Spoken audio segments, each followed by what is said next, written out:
Puji Tuhan, senang sekali kita bisa berjumpa, saya bisa menjumpai saudara sekalian yang ada di rumah.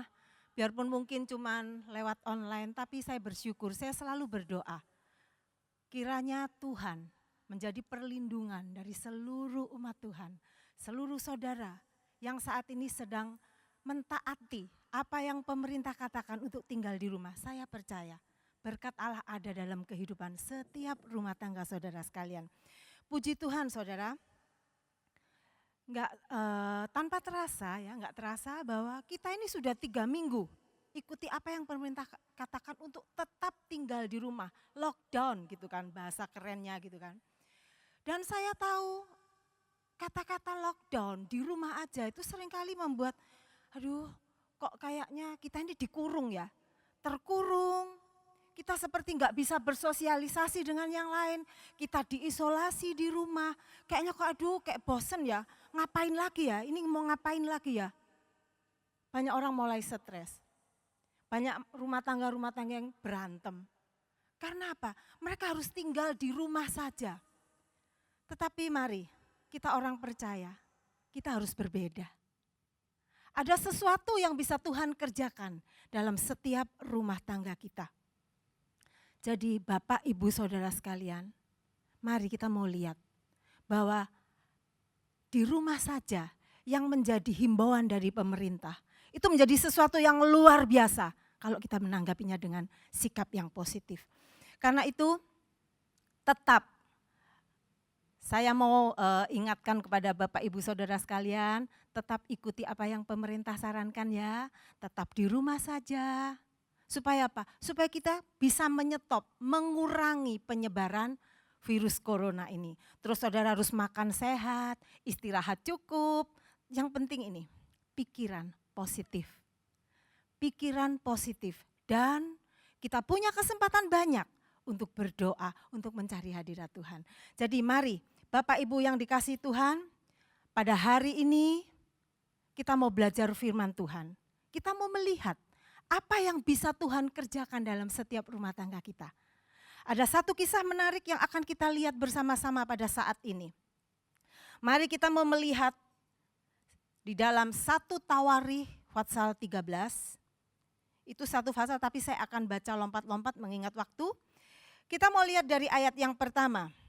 Daud berunding dengan pemimpin-pemimpin pasukan 1000 dan pasukan 100 dan dengan semua pemuka. Kita lompat ayat yang ketiga. Dan baiklah kita memindahkan tabut Allah kita ke tempat kita, sebab pada zaman Saul kita tidak mengindahkannya. Lompat ayat yang ke-6. Lalu Daud dan segenap orang Israel berangkat ke Baala, ke Kiryat Yearim, yang termasuk wilayah Yehuda, untuk mengangkut dari sana tabut Allah, yang disebut dengan nama, ini saya garis bawahi, Tuhan yang bertahta di atas kerubium.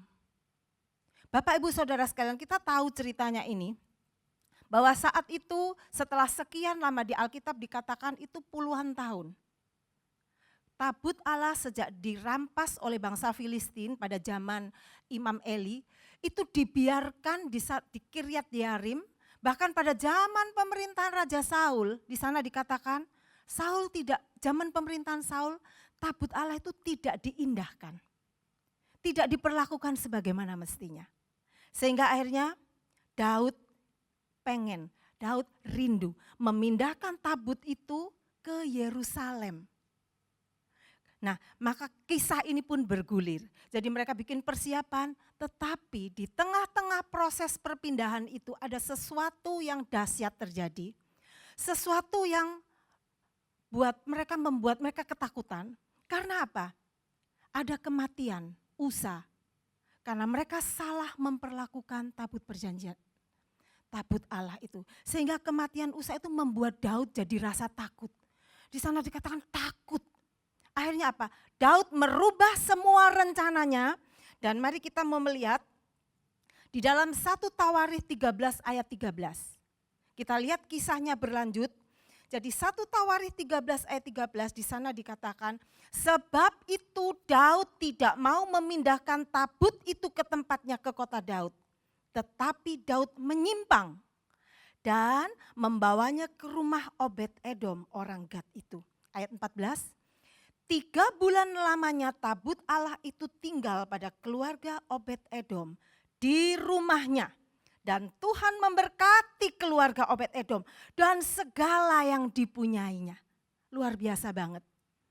Bapak Ibu Saudara sekalian, kita mau melihat di sini. Jadi Daud menyimpang, membawa tabut Allah yang rencananya mau dibawa ke bait Allah. Tapi gara-gara kejadian itu Daud pindah. Dia bawa, dia titipkan tabut itu di rumah Obed-Edom. Saya langsung berpikir, pasti saat itu Obed-Edom tahu kejadian di mana Usa itu mati. Disambar oleh api. Tetapi saya kagum dengan Obed-Edom. Harusnya kalau secara manusia, Daud aja itu ketakutan gitu loh. Tetapi kita lihat di sini Obed-Edom beda. Respon dia terhadap kedatangan tabut itu beda. Saya bisa melihat bahwa Obed-Edom menyambut. Dia membuka pintu rumahnya sehingga tabut itu masuk dan tinggal di tempatnya. Di sana dikatakan 3 bulan, bukan waktu yang sebentar. 3 bulan. Dan apa yang kita lihat di sana? Allah memberkati rumah tangga Obed-Edom. Kenapa? Karena yang saya lihat di sini kita pelajari bersama dari Alkitab bahwa Obed-Edom dia itu seorang Lewi. Dia pasti tahu bagaimana cara memperlakukan tabut Allah itu dengan benar. Dan itu terbukti 3 bulan Allah memberkati rumah Obed-Edom. Artinya apa? Apa yang Obed-Edom perlakukan terhadap tabut Allah itu ketika di rumahnya, itu membuat hati Allah berkenan. Dia pasti menyembah, dia pasti menghormati tabut itu dengan cara yang benar. Karena apa? Dia tahu, dia Lewi. Dia belajar dari Taurat, bagaimana cara menyembah Allah yang hidup. Jadi Bapak Ibu sekalian, kita lihat. Karena cara yang benar, respon yang benar dari Obed-Edom, maka kita bisa melihat Allah memberkati bukan hanya Obed-Edom. Di ayat-ayat selanjutnya, di pasal selanjutnya dikatakan bahwa Allah memberkati Obed-Edom dengan luar biasa. Kita bisa melihat berkat-berkat yang Obed-Edom nikmati. Dia diangkat menjadi penjaga pintu gerbang di tempat di mana tabut Allah itu ada. Kenapa? Karena ada satu yang menjadi perkenanan Allah akan apa yang Obed-Edom rasakan. Apa yang ada dalam hati Obed-Edom. Dia selalu rindu untuk dekat dengan hadirat Allah. Buktinya apa? Ketika tabut Allah itu diangkut menuju ke Yerusalem, apa yang Obed-Edom melakukan? Dia ikut. Dia ikut. Padahal kalau kita pikir saat itu 3 bulan dia udah merasakan kelimpahan yang luar biasa di rumah itu. Tapi dia tidak mau, dia tinggalkan itu semua, dia hijrah, dia pindah ke Yerusalem. Untuk apa? Supaya dia itu dekat terus sama hadirat Tuhan. Supaya dia itu bisa menikmati kehadiran Allah yang dihadirkan di tabut Allah itu. Sebab dikatakan tabut itu diberi nama Tuhan yang bertata di atas kerubium. Obed-Edom tahu akan hal ini. Jadi Bapak Ibu Saudara yang dikasihi Tuhan, kita lihat. Ketika kita menyambut hadirat Tuhan dalam rumah kita, dikatakan seperti Obed-Edom, dia dan segala yang dipunyainya diberkati oleh Tuhan. Obed-Edom punya 8 anak dan cucu. Dan di sana di Alkitab dikatakan bahwa mereka semua ada 62 orang, mereka menjadi pemimpin di pemerintahan. Orang yang terpandang, bukan hanya itu. Dan seluruh keturunan Obed-Edom dikatakan mereka adalah pahlawan yang gagah perkasa. Jadi kita bisa melihat ada berkat yang dinikmati oleh orang yang menyambut hadirat Tuhan dalam setiap rumah tangganya. Nah sekarang kita kembali ke 1 Tawarikh 13 ayat 14 tadi dikatakan 3 bulan lamanya tabut Allah tinggal. Ya, tinggal pada keluarga Obed-Edom, saya garis bawahi di rumahnya. Jadi ini di rumahnya Obed-Edom. Rumah. Nah, mari kita mau perhatikan, saya mau bicara tentang rumah pada saat ini. Dikatakan rumah di sini dalam bahasa Ibrani dikatakan bait. Bait, artinya apa? Bait, tempat ibadah. Kalau mungkin sekarang gereja. Ya. Jadi rumah Obed-Edom saat itu berubah menjadi bait Allah. Kenapa? Karena ada tabut Allah masuk di dalam rumahnya. Ada hadirat Allah. Allah yang bertata di atas kerubium.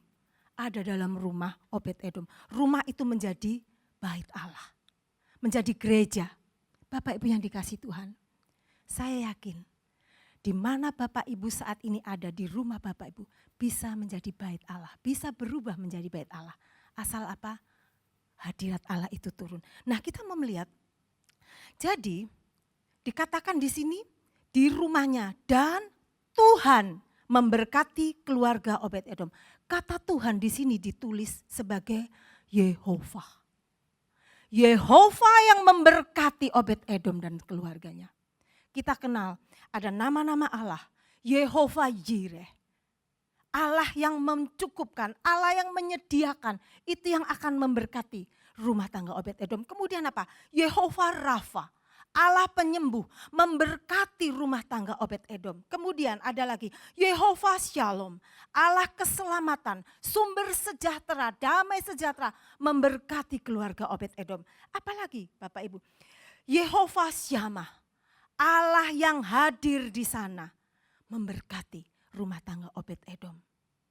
Jadi kalau kita baca di Alkitab, kalau kita urut-urut di Alkitab, biasanya tabut Allah itu selalu ditaruh di dalam bait Allah. Tetapi kali ini Tuhan mengizinkan tabut itu ada di dalam rumah tangga biasa, umatnya. Rumah tangga biasa, cuma rumah seperti rumah Bapak Ibu Saudara sekalian. Kenapa Bapak Ibu? Karena Tuhan mau menunjukkan kepada kita bahwa Tuhan tidak hanya berdiam di gereja. Tuhan bisa berdiam di dalam rumah Bapak Ibu Saudara sekalian. Katakan amin.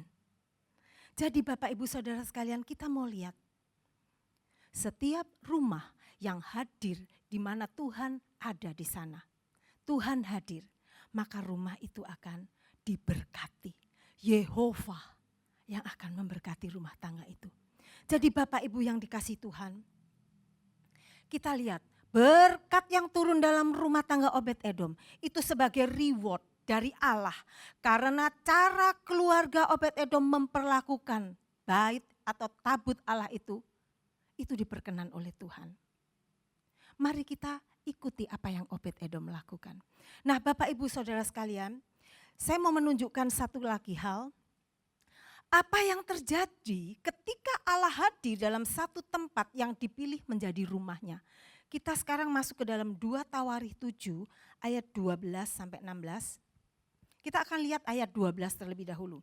Kemudian Tuhan menampakkan diri kepada Salomo pada malam hari dan berfirman kepadanya. Perhatikan, telah ku dengar doamu dan telah ku pilih tempat ini. Sekali lagi, telah ku pilih tempat ini bagiku sebagai rumah persembahan. Jadi kita lihat di ayat ini, Tuhan memilih tempat ini. Kata memilih ini mempunyai arti Tuhan menerima, Tuhan berkenan, Tuhan mau bergabung di sana. Oh luar biasa banget saudara. Ketika kita menghadirkan hadirat Tuhan, kita berdoa, kita menyambut Tuhan, memuji Tuhan dalam rumah tangga kita masing-masing. Di sini dikatakan Tuhan memilih rumah saudara. Tuhan menerima rumah saudara. Tuhan berkenan atas rumah saudara. Tuhan mau bergabung di dalam rumah saudara. Luar biasa. Karena apa? Penyembahan itu selalu menarik perhatian Tuhan. Penyembahan selalu membuat Allah ingin hadir di sana. Jadi Bapak Ibu Saudara sekalian,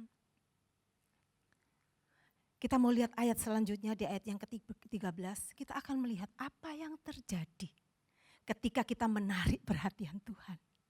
Kita lihat ayat yang ke-13 dan 14. Bila mana aku menutup langit sehingga tidak ada hujan. Dan bila mana aku menyuruh belalang memakan habis hasil bumi.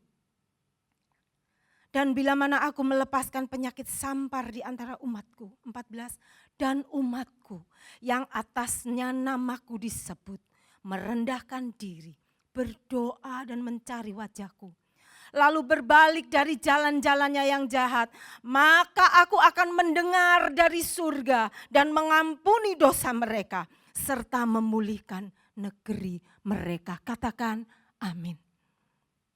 Bapak Ibu yang dikasihi Tuhan, apa yang terjadi ketika ada penyembahan dinaikkan dalam rumah tangga yang ada? Maka di sini dikatakan ada perlindungan. Ada perlindungan di dalam rumah yang dipilih Tuhan. Karena apa? Karena di dalamnya ada hadirat Tuhan, ada Tuhan di sana. Tuhan bergabung di sana. Jadi kita mau lihat, ada 3 yang saya catat di sini. Ada 3 hal. Apa yang akan kita nikmati sebagai bentuk perlindungan Allah karena kita mengundang hadirat Tuhan. Yang pertama kita lihat saat tidak ada hujan, saat kekeringan. Mungkin saat ini memang bukan kita nggak ngelihat bahwa Indonesia kekeringan, tetapi Bapak Ibu kita bisa lihat kekeringan, kering rohani. Berapa banyak anak Tuhan sekarang sedang mengalami kekeringan rohani, mungkin karena kecewa. Kok kayaknya ini COVID-19 ini nggak selesai-selesai ya. Jadi mereka mulai capek, aku udah berdoa tapi kok ya nggak selesai-selesai ya. Atau juga kekeringan apa? Hubungan pribadi kita dengan Tuhan. Kekeringan hubungan pribadi kita dengan sesama, dengan keluarga. Ada catatan bahwa di Amerika gara-gara lockdown ini banyak rumah tangga yang mengalami perceraian. Saya tahu mereka sedang mengalami kekeringan kasih. Bapak, Ibu, Saudara yang dikasihi Tuhan, kalau kita mengundang hadirat Tuhan, maka kita akan dilindungi dari kekeringan. Allah akan terus menurunkan hujan, berkat-Nya dalam kehidupan kita. Seperti yang dialami oleh Obed-Edom. Kemudian yang berikut, dikatakan saat belalang memakan habis hasil bumi. Ini bicara tentang hilangnya penghasilan. Semua hasil panen habis. Bapak Ibu yang dikasihi Tuhan, kalau kita melihat sekarang, kondisi sekarang ini, kita tahu bahwa perekonomian sedang kacau. Gara-gara COVID-19, banyak orang kehilangan pekerjaan, banyak orang kehilangan penghasilan. Sehingga boleh dikatakan seperti belalang memakan habis hasil bumi. Tidak ada yang bisa dinikmati lagi. Tapi ingat, orang yang mengundang hadirat Tuhan, seperti dikatakan tadi, di mana Allah memilih rumahnya, di mana Allah bergabung, di mana Allah berkenan atas penyembahan yang terjadi di sana. Di sini dikatakan ada perlindungan. Kemudian yang ketiga, perlindungan apa? Saat ada penyakit sampar. Bapak Ibu dikatakan di sini, penyakit sampar ditulis dengan pestilence. Pestilence ini apa? Jadi ini ternyata penyakit epidemik yang berakibat fatal, penyakit menular yang menyebabkan banyak kematian. Gak usah jauh-jauh, contohnya ada di depan mata kita, COVID-19, coronavirus. Berapa banyak kalau kita melihat dari mungkin Bapak Ibu Saudara terima dari WA group, dari berita-berita, kematian itu banyak sekali.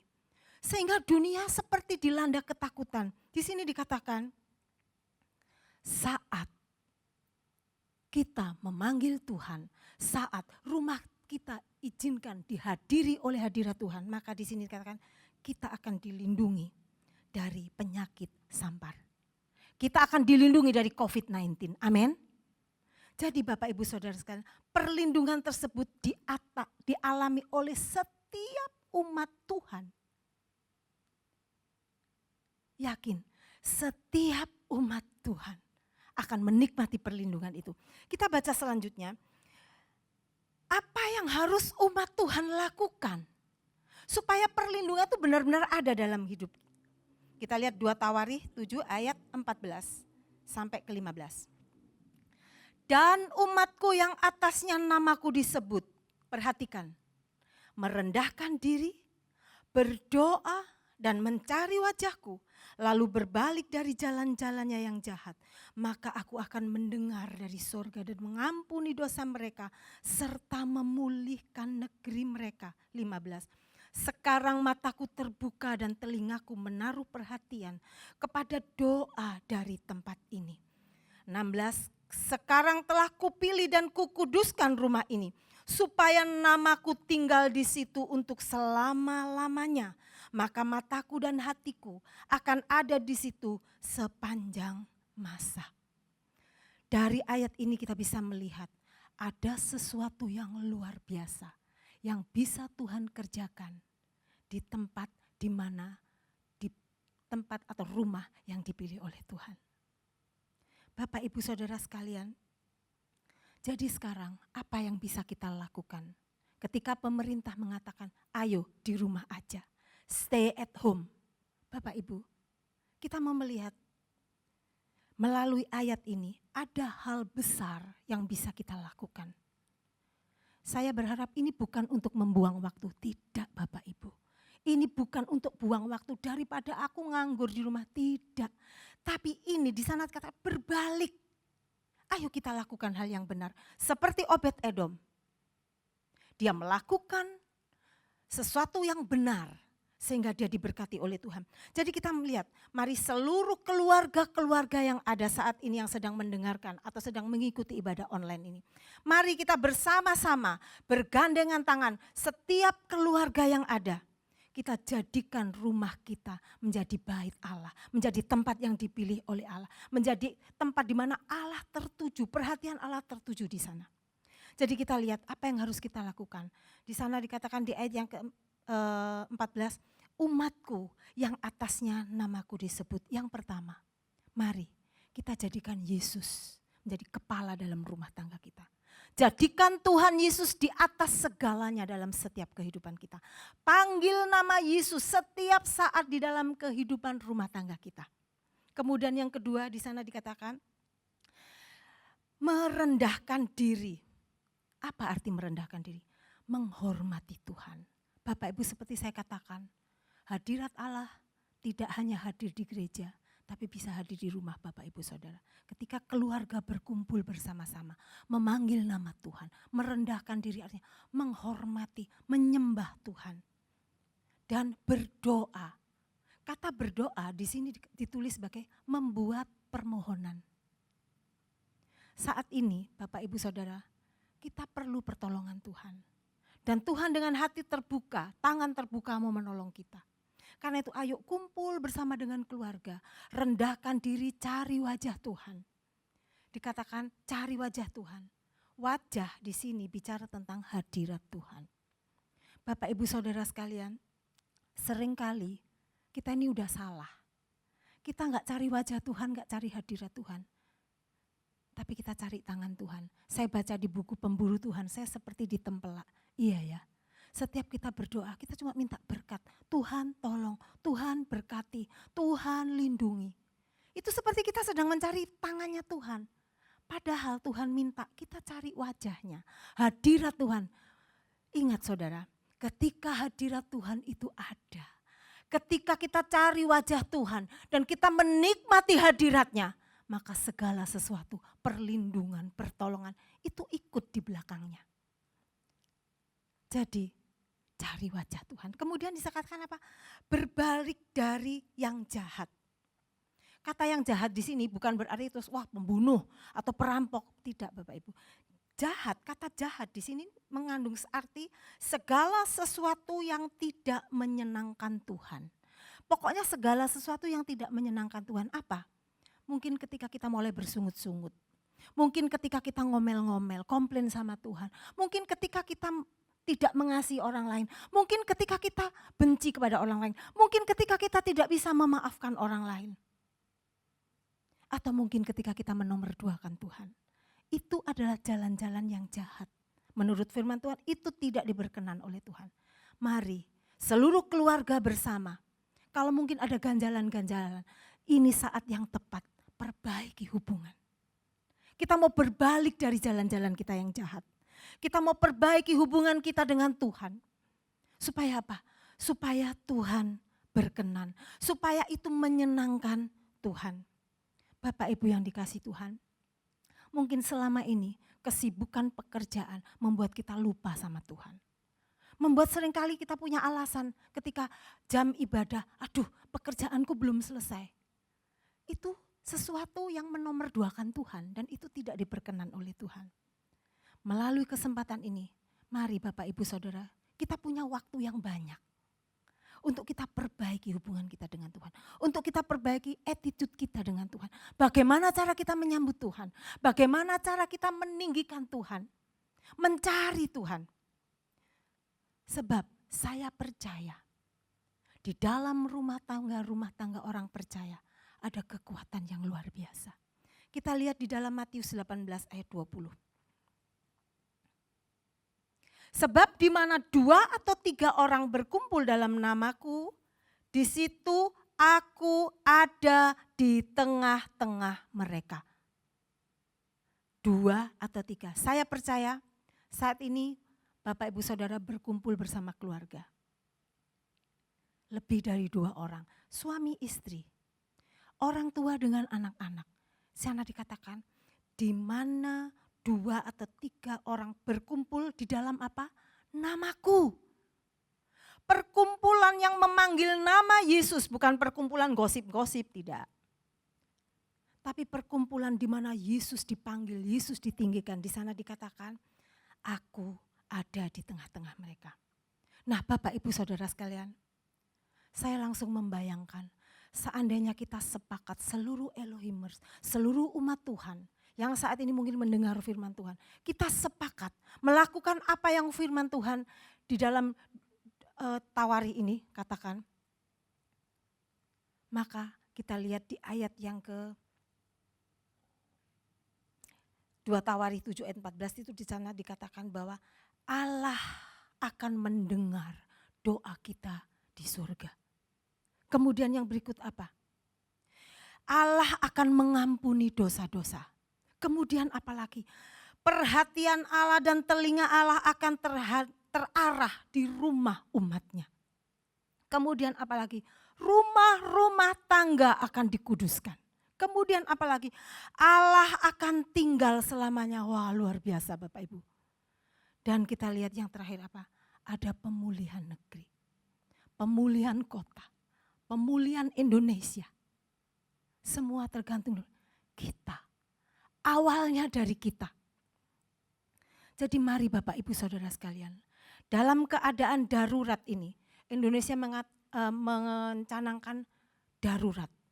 Keadaan darurat karena penyebaran coronavirus ini sudah di mana-mana. Mari dalam keadaan darurat ini di mana kita harus tinggal di rumah, ada satu hal yang penting yang harus kita lakukan. Kita mau cari Tuhan. Bapak Ibu, saya belajar untuk melihat coronavirus ini dari sisi yang lain. Saya berdoa Tuhan, saya pengen lihat dari sisi yang lain. Dan Tuhan berikan kepada saya pengertian dari sisi positif. Bapak Ibu, ketika coronavirus ini menyebar, ada fenomena yang luar biasa terjadi di mana-mana. Di mana orang-orang harus tinggal di rumah. Orang-orang gak boleh ngantor.